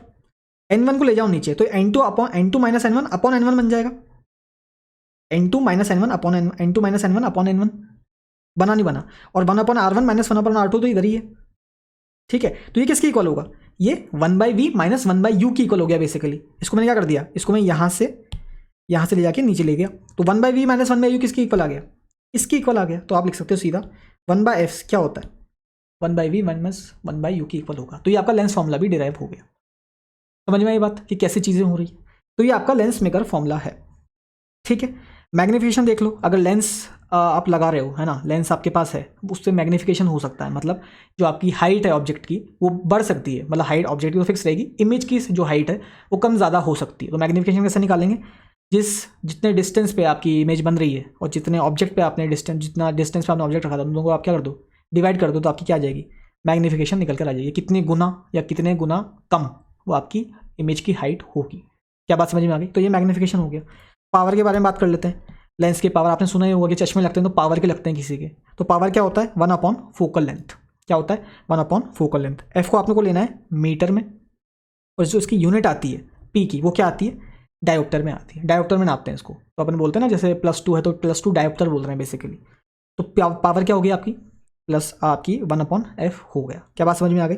तो मैं बोलता हूँ कि अगर मोर पावर है कॉन्वेक्स लेंस की तो वो मोर कन्वर्जिंग होगा। क्या बोल रहा हूँ, अगर मोर पावर है, ये तो बोल रहे हैं ना, ज़्यादा पावर का मतलब ज़्यादा आपको कम दिख रहा है और फोकस नहीं कर पा रहे हो बेसिकली, तो आप ज़्यादा पावर का चश्मा लगाओगे, है ना। अगर आपको फोकस नहीं हो रहा है, किसी ऑब्जेक्ट आप देखना चाह रहे हो पर वो फोकस ही नहीं हो रहा है आपसे, आपकी आंखों से, तो आप क्या करोगे, ज़्यादा बड़ी पावर का चश्मा पहनोगे। तो ज़्यादा पावर का पहनोगे तो ज़्यादा आपको अच्छा दिखेगा। बात समझ में आई, वो ज़्यादा कन्वर्ज कर रहा है बेसिकली, वो ज़्यादा अच्छे से फोकस कर पा रहा है। क्या बात समझ में आ गई, पावर क्या होता है, तो पावर का फॉर्मूला ये है बेसिकली, सिंपल सा। ठीक है, अब देख लेते हैं कॉम्बिनेशन ऑफ लेंस क्या होता है। कॉम्बिनेशन लेंस क्या है, दो लेंस को आपने एक साथ रख दिया बिल्कुल चिपका के। ठीक है, तो मैं बोल सकता हूं कि इसको एक लेंस की तरह मैं ट्रीट करूंगा, तो मेरा फॉर्मूला क्या आएगा। अभी तो क्या है, मुझे दो बार फॉर्मूले लगाने पड़ेंगे, तो कितनी बार करूंगा ऐसा मैं। तो मैं क्या चाहता हूं कि इस सेटअप को मैं सिर्फ एक सिंगल लेंस से रिप्लेस कर दूं। बात समझ में आई, फिर मेरा फॉर्मूला लगा दूंगा मैं, वो मेरा फॉर्मूला क्या, लेंस फॉर्मूला लगा दूंगा। बात समझ में आई, तो उसको देखते हैं अब कैसे हुआ ये। मुझे पता है वापस रिफ्रैक्शन हो रहा है, देखो पहले यहाँ पर हुआ फिर यहाँ पर हुआ। देखो क्या लिखूंगा, 1/f = 1/v - 1/u। ये तो फॉर्मूला होता है फर्स्ट सरफेस के लिए। अगर मैं देखना चाहूँ कि जो पहला आपका लेंस है वो इमेज कहाँ बनाएगा, तो मैं बोल सकता हूँ 1/u। u तो आपने डिस्टेंस पे रखा है, आपका जो ऑब्जेक्ट है वो किस पे पड़ा है, u डिस्टेंस से पड़ा है, बिल्कुल पोल से। बात समझ में आ गई, u डिस्टेंस पे पड़ा है। ये जो आपकी इमेज बनाएगा, मान लो कहाँ पे बना रहा है, v' पे बना रहा है, यहाँ पर इधर बना रहा है v' पर। I1 आपकी इमेज बनाई, किसने बनाई, ये आपके फर्स्ट वाले कॉन्वेक्स लेंस ने। बात समझ में आई, इस लेंस ने कौन सी इमेज बनाई, ये वाली इमेज बनाई। तो मैं बोल सकता हूं, क्या बोलूंगा, इसको डिलीट कर देता हूं इस पेज को मैं। देखो, तो मैं बोल सकता हूं फर्स्ट सरफेस के लिए 1/f1 = 1/v'। v क्या है, इसके लिए तो ये वाली इमेज है v1, v' आ गया, -1/u। u क्या है, यही है। अच्छा, सेकंड के लिए क्या देखूंगा, सेकंड के लिए ऑब्जेक्ट ही हो जाएगा भाई, जो फर्स्ट ने जो इमेज बनाई दूसरे के लिए वही ऑब्जेक्ट है। बात समझ में आ रही है? अब इसको ये दिख रहा है, क्या दिख रहा है इसको? ये दिख रहा है, उसको लग रहा है ये ऑब्जेक्ट है। किसको? इस बी वाले लेंस को। इसको दिख रहा है ये I1 जो है ये आपका क्या है, ये आपका ऑब्जेक्ट है बेसिकली। तो ऑब्जेक्ट कितनी डिस्टेंस रखा है? देखो B1 पे रखा है। मैं बोल सकता हूँ तो आपका U आएगा। U क्या होता है? Object distance. इसके लिए सेकंड सरफेस के लिए ऑब्जेक्ट डिस्टेंस क्या है? V डैश, क्योंकि क्या है आपका यहाँ पर जो I1 है वो उसके लिए ऑब्जेक्ट है। कितने डिस्टेंस रखा है? वो B1 पे रखा है। तो U क्या हो जाएगा आपका? V1 हो जाएगा सेकंड लेंस के लिए। क्या बात समझ में आ गई? और 1/V क्या है? जो फाइनल इमेज बन रही है। फाइनल इमेज कहाँ बन रही है? यहाँ पर बन रही है, जो इसने बनाई B ने। कहाँ पर बनाई? वो V पर बनाई, तो वो आपने वो रख दिया यहाँ पर। दोनों को आप ऐड कर दोगे तो आपके पास क्या आंसर निकल कर आएगा? ये कैसे आया? ये 1/F1 प्लस 1/F2, दोनों को ऐड करोगे तो आ जाएगा 1/V माइनस 1/U, क्योंकि यहाँ से क्या हो जाएगा? ये दोनों कट जाएंगे ऐड करते ही। तो 1/V माइनस 1/U क्या होता है? ये तो मिरर फॉर्मूला जैसा लग रहा है, 1/F। तो बेसिकली आपने क्या करा, एक लेंस, उन दोनों लेंस को एक लेंस से आपने क्या कर दिया, रिप्लेस कर दिया। उसकी आपकी जो फोकल लेंथ निकलेगी उस लेंस की, नए वाले लेंस की, जो बिल्कुल सेम इफेक्ट प्रोड्यूस करेगा, उसकी फोकल लेंथ कितनी निकलेगी? ये वाली F निकलेगी। क्या बात समझ में आ गई? तो 1/F = 1/F1 प्लस 1/F2, ये आपका कॉम्बिनेशन ऑफ लेंस हो गया। तो आपकी जो पावर आएगी वो क्या होगी? 1/F क्या होता है? आपकी पावर होती है P = जो फाइनल पावर होगी वो क्या होगी? P1 plus P2। क्या बात समझ में आ गई? तो बड़े सिंपल से कंसेप्ट है, सारे डेरिवेशंस आपको आने चाहिए अच्छे से डेरिवेशंस, ठीक है, कि कैसे हम डिराइव कर रहे हैं। ठीक, अब देखो लास्ट जो अपने पास टॉपिक बचता है वो है प्रिज्म। क्या है? प्रिज्म। प्रिज्म का क्या काम होता है? बेसिकली लाइट को डेविएट करना। क्या होता है? लाइट को डेविएट करना।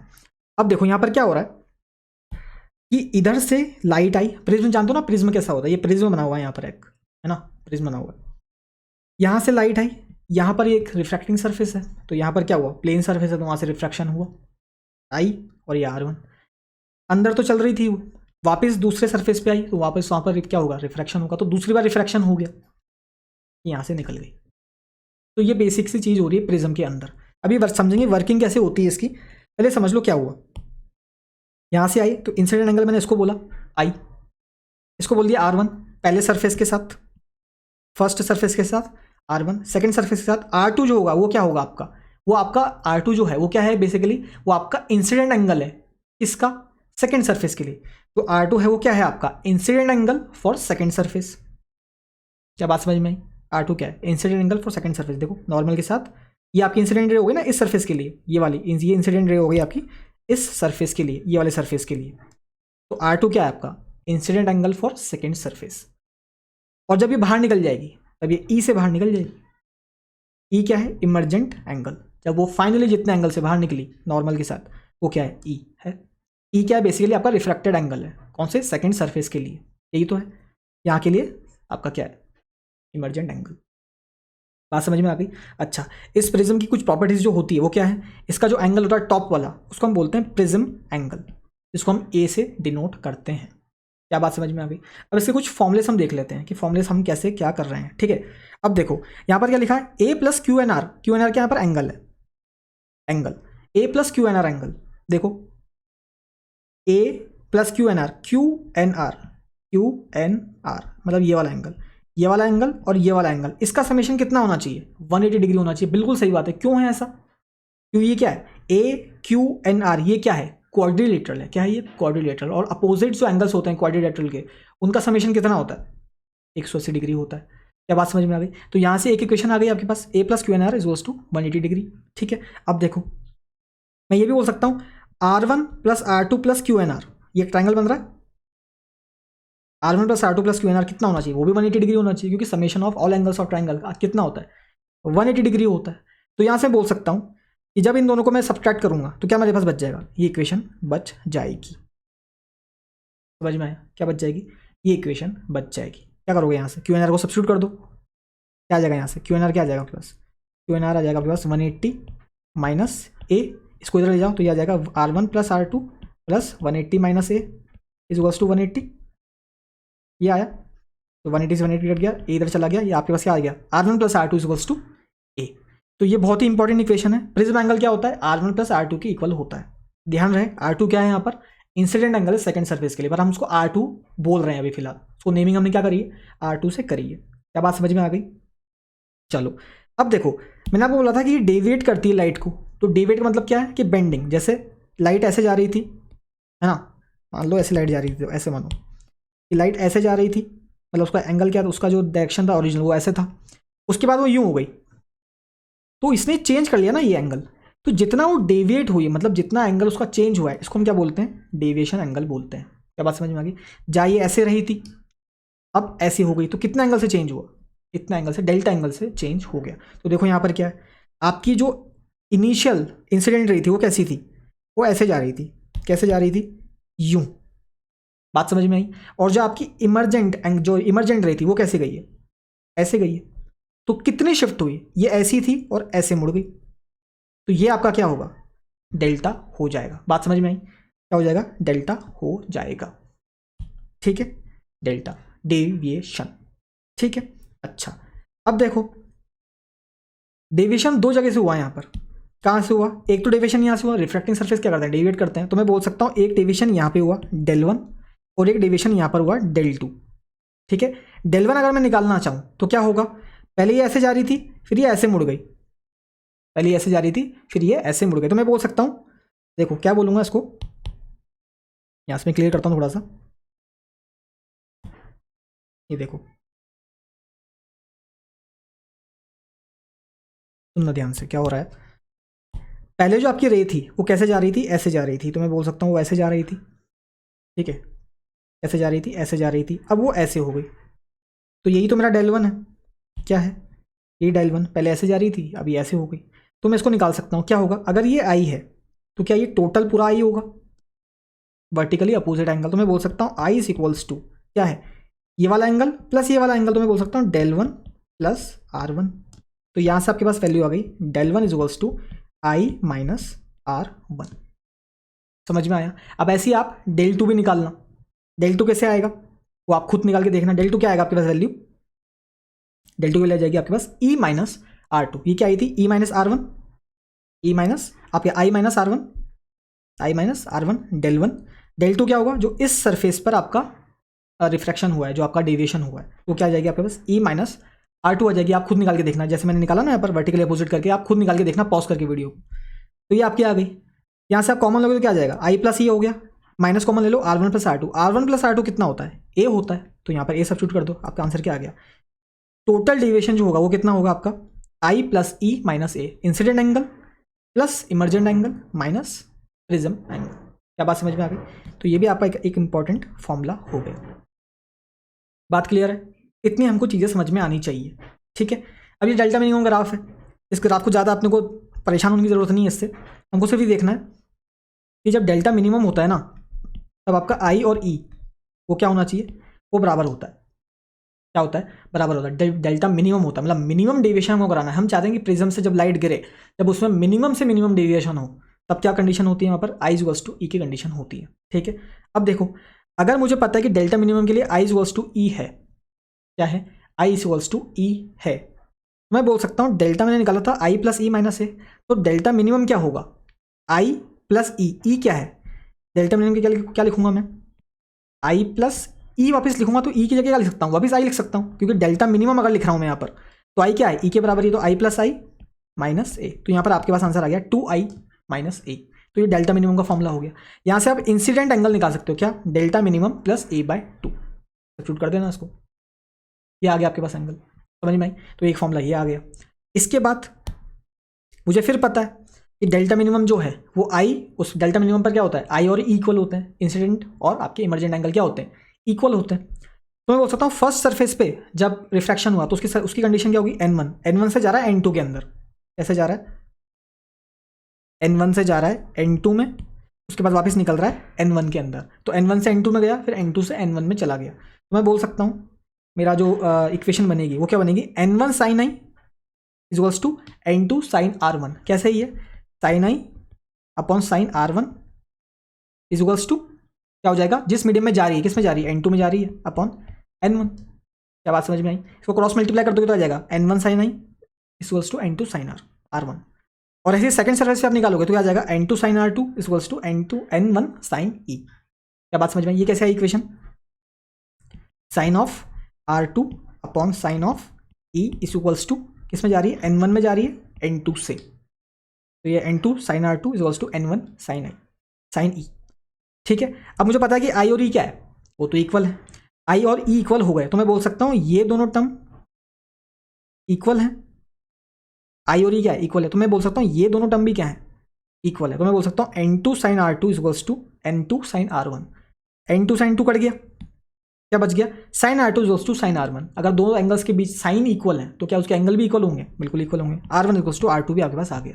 तो मिनिमम डेविएशन के केस के अंदर आपका जो r1 होता है वो किसके बराबर होता है, r2 के बराबर होता है। बात समझ में आ गई। मिनिमम डेविएशन के अंदर बात कर रहे हैं अपन, ये सारी कंडीशन किस में लगी है, i इक्वल्स टू ई के अंदर, मिनिमम डेविएशन के अंदर, तो आपका r1 क्या होता है, r2 के इक्वल होता है। क्या चीज़ें क्लियर हो रही है कि हमने कैसे करा इस चीज़ को। ठीक है, अब देखो अगर a अपने को निकालना है, a क्या होता है, r1 प्लस r2 होता है, तो r1 r2 क्या है, वो दोनों इक्वल है, तो हम बोल सकते हो 2r1 हो गया ये, तो a की वैल्यू क्या आ गई, r1 की वैल्यू a/2 आ गई।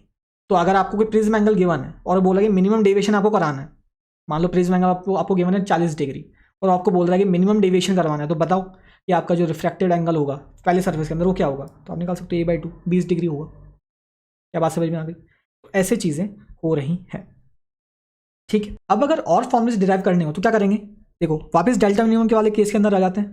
क्या लिखा था अपन ने, n1 sine I is to n2 sine r1, ये तो लिखा था ना अभी, n1 sine I is to n2 sine r1, ये लिखा था। अच्छा मेरा आई क्या निकला था, मेरा आई निकला था यहाँ पर देखो, डेल्टा मिनिमम प्लस a/2, यहाँ पर पुट कर दूंगा मैं आई की जगह। r1 क्या निकला था मेरा, a/2, कितना निकला था a/2, उसको भी सब्स्टिट्यूट कर दूंगा। देखो क्या आ गया, n1 इंटू साइन आई क्या है ये, प्लस n2 साइन r1 क्या है ये, देखो यहाँ से क्या आ गया, n2 को आप इधर ले जाओ, n2 को तो रहने दो, साइन a/2 को नीचे ले जाओ, तो क्या आ जाएगा n1 sine delta minimum plus a/2 upon sine a/2। क्या बात समझ में आ गई। अच्छा अब देखो n1 को भी नीचे ले जाओ, तो n2 अपॉन n1 क्या हो जाएगा, sine of delta minimum plus a/2 upon sine a/2, ये चल रहा है। ठीक है, अब मैं अगर वो आपको बोलता हूँ कि अगर आपका जो a है वो बहुत ही छोटा है ना, a जो है वो आपका बहुत ही छोटा है, तो मैं क्या करूँगा वापस, ये साइन जो है उसको हटा दूंगा वापस फिर से। बात समझ में आ रही है। अगर मेरा एंगल जो है बहुत छोटा होता है तो साइन थीटा किसकी इक्वल हो जाता है, थीटा के इक्वल हो जाता है, तो यहाँ से साइन हटा दूंगा बेसिकली मैं। तो क्या कर दिया मैंने, साइन हटा दिया वहाँ से। इसके बाद मेरा आंसर क्या आ गया, delta minimum plus a/2 upon a/2, यहाँ से 2 से 2 कट जाएगा, आंसर क्या आ जाएगा plus delta minimum plus a upon a। यहाँ से आप बोल सकते हो n2 अपॉन n1 आपके पास क्या आ गया, डिवाइड कर दो यहाँ से, delta minimum by a plus a/a, वो 1 हो गया। अब क्या आ गया आपके पास, n2 1 को इधर ले जाओ, n2 upon n1 minus 1 is equals to delta minimum by a। यहाँ से आप लिख सकते हो डेल्टा मिनिमम की जो वैल्यू आएगी कितनी आएगी, n2 upon n1 minus 1 into a इधर मल्टीप्लाई कर दो यहाँ पर, तो आपके पास ये इक्वेशन आ गई। कुछ लोग इसको n2 अपॉन n1 को लिखते हैं ऐसे n2 1, इसका मतलब क्या होता है n2 बाय n1, ऐसा लिख सकते हो। तो आपको इक्वेशन ऐसे भी मिल सकती है बुक के अंदर, समझ में आ गई। तो उसका मतलब क्या है, n2 अपॉन n1 ही है बेसिकली आपकी इक्वेशन, कौन सी है, ये वाली है। क्या बात समझ में आई। अब देखो यहाँ पर आपका जो रे ऑप्टिक्स है वो पार्शली कंप्लीट हो चुका है। इसके अंदर क्या बचा है, सिर्फ ऑप्टिकल इंस्ट्रूमेंट्स बचे हैं, उसका एक सेपरेट वीडियो आएगा है ना, वो भी जल्दी आ जाने वाला है। उसके बाद आपका क्या बचता है, वेव ऑप्टिक्स बचता है। तो जो रे ऑप्टिक्स के 2 पार्ट्स हैं, ऑप्टिकल इंस्ट्रूमेंट और बाकी जो अपन ने अभी तक पढ़ चुके हैं, तो वो सब कुछ आपका कंप्लीट हो गया पूरा अच्छी तरह से। सारे डेरिवेशंस मैंने आपको करा दिए बढ़िया तरीके से, बिल्कुल कोई भी डेरिवेशन उठ के एग्जाम में आ सकता है, बिल्कुल ईजी वे में मैंने आपको समझाया, वैसा का वैसा आपको लिख कर आना है। ये जो नोट्स हैं ये मैं आपको टेलीग्राम चैनल पर दे रहा हूँ बिल्कुल फ्री ऑफ कॉस्ट। क्या टेलीग्राम चैनल का नाम क्या है, @सिंह साहब केमिस्ट्री, समझ में आया, सिंह साहब केमिस्ट्री। तो डिस्क्रिप्शन के अंदर भी आपको इसकी लिंक गिवन मिल जाएगी है ना, वहाँ से जाके आप डायरेक्टली क्लिक करके ज्वाइन हो सकते हो। तो जो पुराने चैप्टर के नोट्स हैं, जो 5 चैप्टर्स पहले कंप्लीट हो चुके हैं है ना, उसके नोट्स भी मैं दे चुका हूँ बच्चों को, तो आप भी जाके उसका मज़ा उठा सकते हैं। ठीक है, तो जो नेक्स्ट पार्ट आएगा वो किसका आएगा, ऑप्टिकल इंस्ट्रूमेंट्स का आएगा। उसके बाद हम क्या डिस्कस करेंगे, वेव ऑप्टिक्स। तो चलो फिर मिलते हैं नेक्स्ट वीडियो के अंदर, तब तक के लिए बाय।